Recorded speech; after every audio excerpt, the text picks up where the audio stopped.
ಮುಖ್ಯಮಂತ್ರಿಗಳಿಗೂ ಸಹ ಇವತ್ತು ಗೌರವ ಕೊಡುವಂಥ ಕೆಲಸ ನಾವೆಲ್ಲ ಮಾಡಬೇಕಾಗಿದೆ.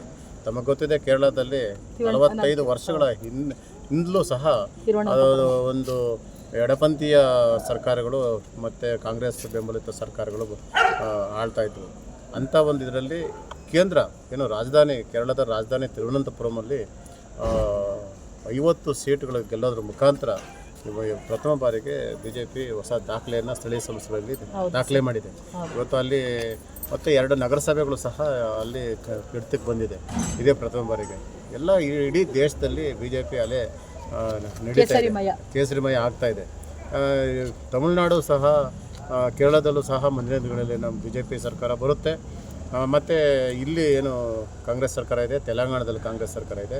2 ಸರ್ಕಾರಗಳು ಮುಂದಿನ ಚುನಾವಣೆಯಲ್ಲಿ ಹೋಗ್ತದೆ. BJP ಸಹ ಇಲ್ಲಿ ಹಾಗೆ ಆಗುತ್ತೆ. ವಿಶೇಷವಾಗಿ ಕುಮಾರಣ್ಣವರು JDS ಪ್ರಮುಖರಿದ್ದಾರೆ, ರಾಜ್ಯಾಧ್ಯಕ್ಷರು, ಅವರು NDAದಲ್ಲಿ ನಮ್ಮ ಮೋದಿಯವ್ರ ಜೊತೆ ಭಾಳ ನಿಕಟವಾದ ಸಂಪರ್ಕ ಇಟ್ಕೊಂಡಿದ್ದಾರೆ. ಮತ್ತು 2 ಪೋರ್ಟ್ಫೋಲಿಯೋ ಭಾಳ ಬೃಹತ್ ಕೈಗಾರಿಕೆ ಮತ್ತು ಉಕ್ಕು ಸಚಿವರಾಗಿ ಅವರು ಉತ್ತಮವಾದ ಕೆಲಸ ಮಾಡ್ತಾಯಿದ್ದಾರೆ.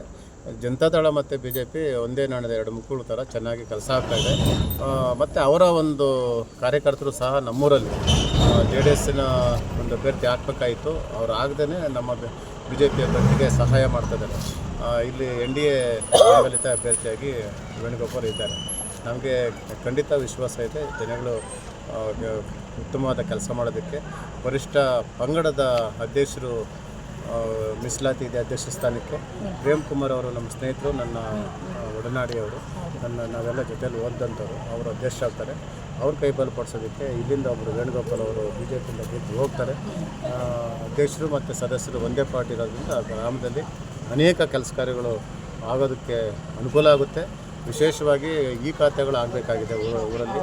ಅದೊಂದು ಜನಾಂದೋಲನ ರೀತಿಯಲ್ಲಿ ಮಾಡಿ ಹೆಚ್ಚಿನ ಒಂದೇ 6 ತಿಂಗಳಲ್ಲಿ ಅದನ್ನು ಈ ಖಾತೆ ಮಾಡಿಸ್ಕೊಡ್ಬೇಕು. ಯಾಕಂದರೆ ಈ ಖಾತೆ ಮಾಡಿಸೋದ್ರಿಂದ ಲೋನು ವಗೇರೆ ತಗೊಂಡು ಮನೆ ಅಚ್ಚುಕಟ್ಟಾಗಿ ಕಟ್ಕೊಳ್ಬೋದು.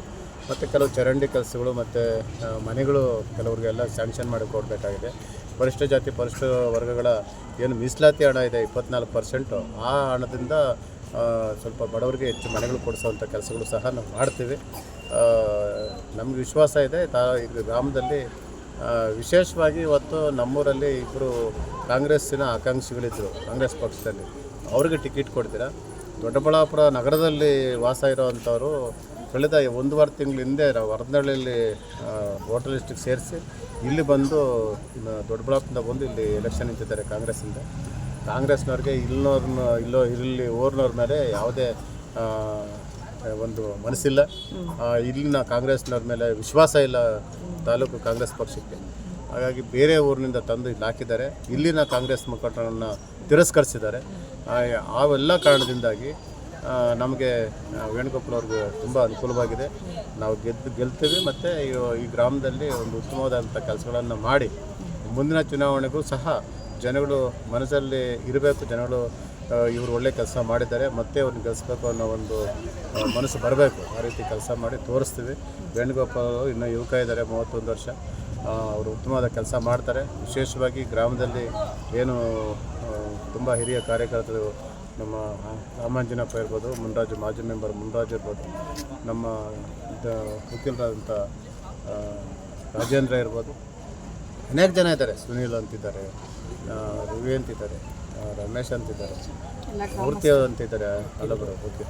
ಆಮೇಲೆ ವಕೀಲರು ಮೋಹನ್ ಅಂತಿದ್ದಾರೆ. ಅವರೆಲ್ಲ ನಮ್ಮ BJPಯ ಪಟ್ಟಾಳಗಳಿದ್ದಾರೆ.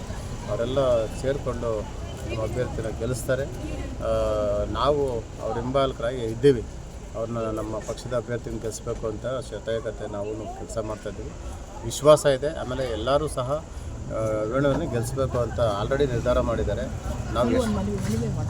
ನಾವು ಮನವಿ ಮಾಡ್ತಾಯಿದ್ದೀವಿ. ಯಾಕೆಂತಂದರೆ ನಾವು ಈ ಊರಲ್ಲಿ 2 ಬಾರಿ ಗ್ರಾಮ ಪಂಚಾಯತಿ ಸದಸ್ಯರಾಗಿ, ತಾಲೂಕು ಪಂಚಾಯತಿ ಸದಸ್ಯರಾಗಿ ಉತ್ತಮವಾದ ಕೆಲಸಗಳು ಮಾಡಿದ್ದೀವಿ. ರಸ್ತೆ ಇರ್ಬೋದು, ಚರಂಡಿ ಇರ್ಬೋದು, ಡೈರಿ ಇರ್ಬೋದು, ಸ್ಕೂಲ್ ಇರ್ಬೋದು, ಒಂದು ಕುಡಿಯೋ ನೀರಿನ ಘಟಕ ಇರ್ಬೋದು, ಅನೇಕ ಕೆಲಸಗಾರಗಳು ನಾನು ಮಾಡಿದ್ದೀನಿ. ಈ ಹಿಂದೆ ಇದ್ದಂಥ ಮೆಂಬರು ಮುನ್ರಾಜರು ಅವರು ಸಹ ಕೆಲಸ ಮಾಡಿದ್ದಾರೆ. ಹಾಗಾಗಿ ನಾವೆಲ್ಲ ಒಟ್ಟಾಗಿರೋದ್ರಿಂದ ನಾನು ಗ್ರಾಮಸ್ಥರಲ್ಲಿ, ಒಬ್ಬನಹಳ್ಳಿ ಗ್ರಾಮಸ್ಥರಲ್ಲಿ ನಾನು ಮನವಿ ಮಾಡ್ಕೊಳ್ತೀನಿ. ದಯಮಾಡಿ BJP ಅಭ್ಯರ್ಥಿಯಾದಂಥ ವೇಣುಗೋಪಾಲ್ ಅವರು ಇನ್ನೂ ಚಿಕ್ಕ ವಯಸ್ಸಿದೆ. ಅವರು ಉತ್ತಮವಾದ ಕೆಲಸ ಮಾಡೋದಕ್ಕೆ ನೀವೆಲ್ಲ ಆಶೀರ್ವಾದ ಮಾಡಬೇಕು. ಮತ್ತು ಇಡೀ ಪಂಚಾಯತಿಯಲ್ಲಿ ಏನೋ 19 ಸೀಟ್ ಇದೆ, 19 ಸೀಟಲ್ಲಿ 19 ಸೀಟನ್ನು BJP ಬರೋಕ್ಕೆ ಇಡೀ ಪಂಚಾಯತಿಯ ಮತದಾರ ಬಂಧುಗಳನ್ನು ನಾನು ಕೇಳ್ಕೊಳ್ತೀನಿ. BJPನ ಬೆಂಬಲಿಸಬೇಕು, ಶಾಸಕರನ್ನು ಬೆಂಬಲಿಸಬೇಕು, ದೇಶದ ಪ್ರಧಾನಮಂತ್ರಿಗಳನ್ನು ಬೆಂಬಲಿಸಬೇಕು. ದೇಶದ ಪ್ರಧಾನಮಂತ್ರಿಗಳು ಈ ದೇಶ ರಕ್ಷಣೆ ಮಾಡೋದಕ್ಕೆ ಇನ್ನಷ್ಟು ಶಕ್ತಿ ತುಂಬುವಂಥ ಕೆಲಸ ನಾವು ನೀವೆಲ್ಲ ಮಾಡೋಣ ಅಂತೇಳಿ ನಾನು ಮಾತು ಮುಗಿಸ್ತೇನೆ. ಜೈ ಹಿಂದ್, ಜೈ ಭಾರತ್. Thank you.